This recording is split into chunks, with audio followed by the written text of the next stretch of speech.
Welcome to Aditya today. ఒకవేళ మీరు ఛానల్ను సబ్స్క్రైబ్ చేసుకున్నట్లయితే తప్పకుండా సబ్స్క్రైబ్ చేసుకోండి. మార్చ్ 21, 2019కి సంబంధించి కరెంట్ అఫైర్స్ని ఇప్పుడు మనము డిస్కస్ చేద్దాము. ఫస్ట్ వన్ చూసినట్లయితే మసూద్ను అంతర్జాతీయ ఉగ్రవాదిగా గుర్తించండి జర్మనీ. మసూద్ అజార్ను అంతర్జాతీయ ఉగ్రవాదిగా గుర్తించాలంటూ జర్మనీ పేర్కొంది.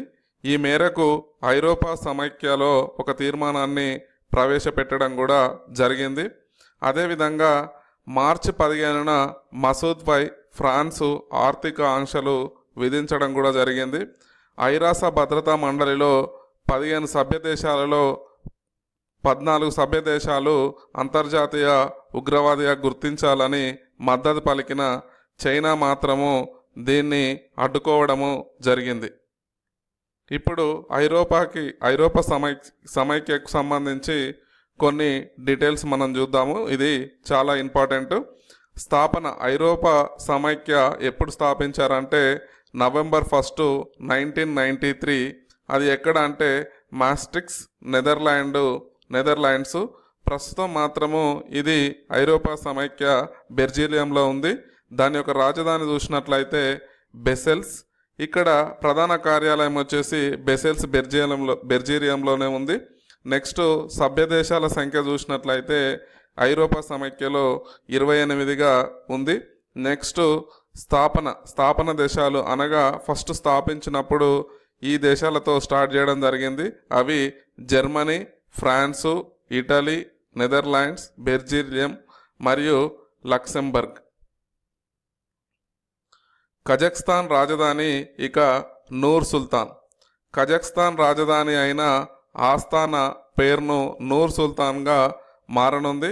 తమ దేశ మాజీ అధ్యక్షుడైన నూర్ సుల్తాన్ నజర్ బయేవ్ గౌరవార్థము ఈ రాజధాని ఆస్థానాను నూర్ సుల్తాన్గా మార్చేందుకు మార్చ్ 20న పార్లమెంటు ఆమోదం తెలిపింది. తాత్కాలిక అధ్యక్షుడైన టొకాయోవ్ తన తొలి అధికార చర్యగా రాజధాని పేరును ప్రతిపాదించగా పార్లమెంటు సమ్మతించింది. ఇప్పుడు కజాఖ్స్తాన్కి సంబంధించి కొన్ని డీటెయిల్స్ చూద్దాము. క్యాపిటల్ సిటీ వచ్చేసి ఆస్తానా. నెక్స్ట్ కరెన్సీ వచ్చేసి కజాఖ్స్తానీ టెంగి. నెక్స్ట్ అఫీషియల్ లాంగ్వేజెస్ వచ్చేసి మనకి అధికార భాషలు అదేంటంటే కజక్ అండ్ రష్యన్. ఆనందదాయక దేశాల్లో 140వ స్థానంలో భారత్. ఆనందదాయక దేశాల జాబితా 2019 జాబితాలో భారతదేశము 140వ స్థానంలో నిలిచింది. ఇక్కడ అగ్రస్థానంలో ఫిన్లాండ్ నిలవడం జరిగింది. దాని తర్వాతి స్థానాలు డెన్మార్కు, ఐస్లాండ్, నెదర్లాండ్, నార్వే దేశాలు నిలిచాయి. మార్చి 20వ తేదీని ఐరాస ప్రపంచ ఆనందదాయక దినోత్సవంగా ప్రకటించింది. ఫిన్లాండ్కి సంబంధించి కొన్ని డీటెయిల్స్ చూద్దాము. ఇప్పుడు క్యాపిటల్ సిటీ చూసినట్లయితే ఫిన్లాండ్ యొక్క క్యాపిటల్ సిటీ హెల్సింకి. నెక్స్ట్ దాని యొక్క కరెన్సీ యూరో. అఫీషియల్ లాంగ్వేజెస్ వచ్చేసి ఫినిసం, నెక్స్ట్ స్వెడిసం, నెక్స్ట్ సామి, నెక్స్ట్ ఐనరీ. దీని యొక్క దేశం యొక్క ప్రెసిడెంట్ చూసినట్లయితే సాలి నినిన్స్టో. చెడ్డీస్ ఆక్స్ఫర్డ్ డిక్షనరీలో చోటు సంపాదించింది. భారతీయ పదమైన చెడ్డీస్ ఆక్స్ఫర్డ్ డిక్షనరీలో తాజాగా చోటును సంపాదించింది. ఈ పదాన్ని తొలిసారిగా 1858లో బ్లాక్వుడ్కు చెందిన ఎడిసన్ బర్గ్ మ్యాగజైన్లో వాడినట్లు ఆక్స్ఫర్డ్ వెల్లడించింది. అదేవిధంగా 1885లో కూడా దీన్ని గెజిటర్ బాంబే ప్రెసిడెన్సీలో కూడా ఈ పదం వాడినట్లు తెలిపింది. ఈ పదానికి అర్థం వచ్చేసి పురుషులు మోకాళ్ళ వరకు ఉండే చెడ్డీలు ధరిస్తారని అందులో రాసి ఉంది. ఈ డిక్షనరీలో చెడ్డీస్ అన్న పదానికి షార్ట్ ట్రౌజర్, షార్ట్ అన్న అర్థాన్ని ఇచ్చారు. నెక్స్ట్ ఇక్కడ ఆక్స్ఫర్డ్ డిక్షనరీకి సంబంధించి డీటెయిల్స్ చూసినట్లయితే ఇది మొట్టమొదటిసారిగా ఫిబ్రవరి 1, 1884లో పబ్లిష్ చేశారు. ఎవరు పబ్లిష్ చేశారంటే ఆక్స్ఫర్డ్ యూనివర్సిటీ ప్రెస్. ఇది ఏ లాంగ్వేజ్ అంటే ఇంగ్లీష్ లాంగ్వేజ్లో పబ్లిష్ చేస్తారు. దీని యొక్క ఎడిటర్ వచ్చేసి జేమ్స్ ముర్రే. నెక్స్ట్ కంట్రీ వచ్చేసి యునైటెడ్ కింగ్డమ్ అంటే Russia. Assault semi automatic rifle అమ్మకాలపై నిషేధం. ఇటీవల క్రైస్ట్ చర్చి సిటీలో మసీదులో కాల్పుల నేపథ్యంలో న్యూజిలాండ్ ఈ రైఫిళ్లపై నిషేధం విధిస్తున్నట్లు ఆ దేశ ప్రధాని అయిన జెసిండా ఆర్డినర్ ప్రకటించారు. దీనికి నిషేధానికి సంబంధించిన ఆయుధ చట్టాన్ని ఏప్రిల్ 11 లోపు తీసుకొస్తామని ఆమె తెలియజేశారు. ఇప్పుడు న్యూజిలాండ్కి సంబంధించి కొన్ని మనం డీటెయిల్స్ చూద్దాము. ఇది చాలా ఇంపార్టెంట్. నెక్స్ట్ క్యాపిటల్ సిటీ వచ్చేసి న్యూజిలాండ్ క్యాపిటల్ సిటీ వచ్చేసి వెల్లింగ్స్టన్.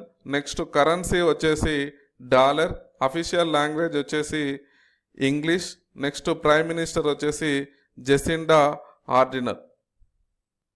టోక్యో ఒలింపిక్స్ టార్చ్ ఆవిష్కరణ. 2020 ఒలింపిక్స్కు ఆతిథ్యం ఇచ్చేందుకు సిద్ధమవుతున్న జపాన్లోని టోక్యో నగరంలో మార్చ్ 20న టార్చ్ని ఆవిష్కరించారు. ఇది బంగారు వర్ణంలో 28 అంగుళాల పొడవు, నెక్స్ట్ 1.2 కిలోల బరువున్న ఈ టార్చ్ పైభాగంలో 5 రేకులతో ఉండే చెర్రీ బ్లాజం పువ్వు ఆకారము కనిపిస్తుంది. ఇది ఈ ఒలింపిక్స్కు ప్రత్యేక గుర్తింపుగా దీన్ని పరిగణించవచ్చు.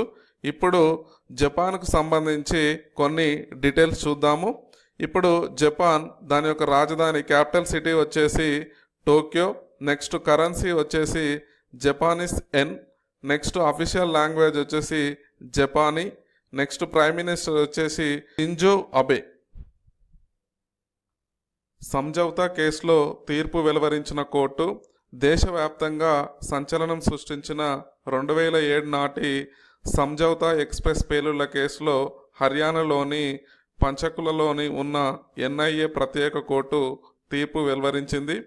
ఈ కేసులో అభియోగాలు ఎదుర్కొంటున్న స్వామి అసిమానంద్, లోకేష్ వర్మ, కమల్ చౌహాన్, రాజిందర్ చౌదరిలను నిర్దోషిగా ప్రకటించింది.